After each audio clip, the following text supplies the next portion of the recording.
17 বছরের রাজনৈতিক মামলা প্রত্যাহার হলেও আদৌ কি শেষ হবে সেসব মামলার বিচার কাজ? এমন প্রশ্ন খোদ আইনজীবী ও রাজনৈতিক বিশ্লেষকদের। প্রতিহিংসা এবং অনৈতিক ফায়দা হাসিলের উদ্দেশ্যে করা এসব মামলার নেপথ্যে রয়েছে রাজনৈতিক সংশ্লিষ্টতা অভিযোগ আইনজীবীদের, আর রাজনৈতিক উদ্দেশ্য প্রণোদিত বলে অভিযুক্ত দলের নেতাদের। বিগত 17 বছরের রাজনৈতিক মামলা প্রত্যাহার হলেও আদৌ কি শেষ হবে সেসব মামলার বিচার কাজ? এ নিয়ে রয়েছে বিশেষজ্ঞ আইনজীবী সহ প্রসিকিউশনের নানান মত। এসব নিয়েই আরও বিস্তারিত জানার চেষ্টা করব। আমাদের সাথে বার্তা কক্ষ থেকে যুক্ত হয়েছেন সিনিয়র রিপোর্টার মিজান আহমেদ। মিজান আহমেদ, প্রথমেই জানতে চাই, কোন ধরনের মামলাকে গায়েবী মামলা বলা হয়? আপনার প্রশ্নের ধারাবাহিকতায় দুটো মামলার ঘটনা আপনাকে বলতে চাই। সেটা হচ্ছে একটা হচ্ছে রবি দাস আর একটা হচ্ছে রুবেলের হত্যা মামলা। রবি দাসের মামলাটি হচ্ছে কিশোরগঞ্জ মডেল থানায় দায়ের করা হয় এবং এটা 5 আগস্ট পরবর্তী সময়, যেখানে বলা হয় যে 18ই জুলাই রবি দাসকে 20-25 জন লোক নির্মমভাবে পিটিয়ে হত্যা করে এবং সেই পিটিয়ে হত্যার পর তারা শেখ হাসিনা সহ 668 জনকে কিন্তু আসামি করে মামলা দায়ের করে। পরবর্তীতে তদন্ত করতে যে গণমাধ্যম কর্মীরা রবি দাসের যে ভাই কাঞ্চন দাসের সাথে কথা বলে এবং কাঞ্চন দাস যেমন গণমাধ্যম কর্মীদের জানিয়েছে যে রবি দাস 18ই জুলাই নয়, রবি দাস 19শে জুলাই শ্বাসকষ্টে তার নিজ বাসায় মারা যায়।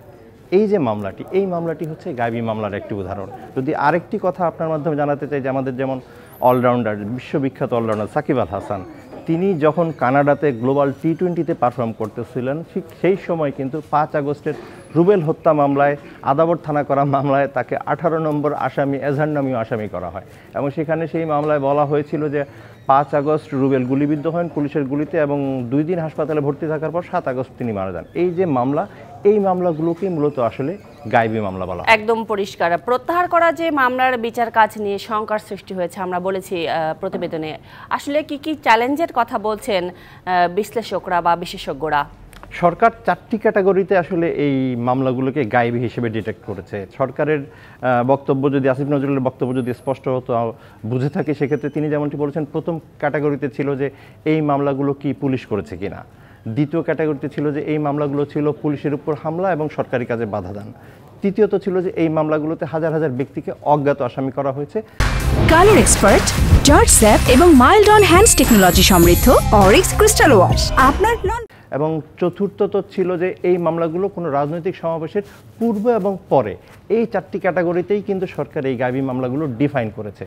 তবে সেন্ট্রাল পেন্ডুরা বক্স থেকে কিছু হয়নি, এগুলো পেরিফেরিয়াল সেকশন থেকে হয়েছে, অর্থাৎ মাঠ এবং প্রান্তিক পর্যায়ে যেই গণমাধ্যম কর্মীদের অনুসন্ধান, সেই অনুসন্ধানের আলোকে আইন বিশেষজ্ঞরা বলছেন যে কেন্দ্রীয়ভাবে কিন্তু এই ভুয়ো মামলার ক্ষেত্রে কিন্তু আসলে কেউ কোনো নির্দেশনা দিচ্ছে না। প্রান্তিক পর্যায়ে যারা থাকছেন তারাই কিন্তু তাদের বিভিন্ন উদ্দেশ্য চরিতার্থ করার জন্য মামলাগুলো করছেন, যেটি সামগ্রিকভাবে মামলাগুলোর উপর একটি নেতিবাচক ভাবমূর্তি সাধারণ মানুষের মধ্যে। এবং সাথে কিন্তু এও বলা হচ্ছে আসামির পরিচয় ও সংখ্যা না দেখে অপরাধের গভীরতা দেখতে এবং এ ধরনের মামলা উদ্দেশ্য প্রণোদিত। তাহলে কি সরকারের পালাবদলের সাথে সাথে মামলা এবং আসামিও পাল্টেছে? আপনি যেমনটি জানতে চাচ্ছিলেন, আসলে প্রথম যখন আন্তর্জাতিক অপরাধ ট্রাইব্যুনাল থেকে বলা হলো যে এই যে এই টার্গেটেড কিলিং, এই যে নির্দিষ্টভাবে একটি জনগোষ্ঠীকে হত্যা, যেটাকে জেনোসাইড হিসেবে তারা ডিফাইন করেছে এবং সেই ধারাবাহিকতায় বিভিন্ন থানায় যে মামলাগুলো হচ্ছে আন্তর্জাতিক অপরাধ ট্রাইব্যুনাল থেকে এক্সপ্লেনেশন দেওয়া হলো এই মামলাগুলো করার এখতিয়ার রয়েছে আন্তর্জাতিক অপরাধ ট্রাইব্যুনালে।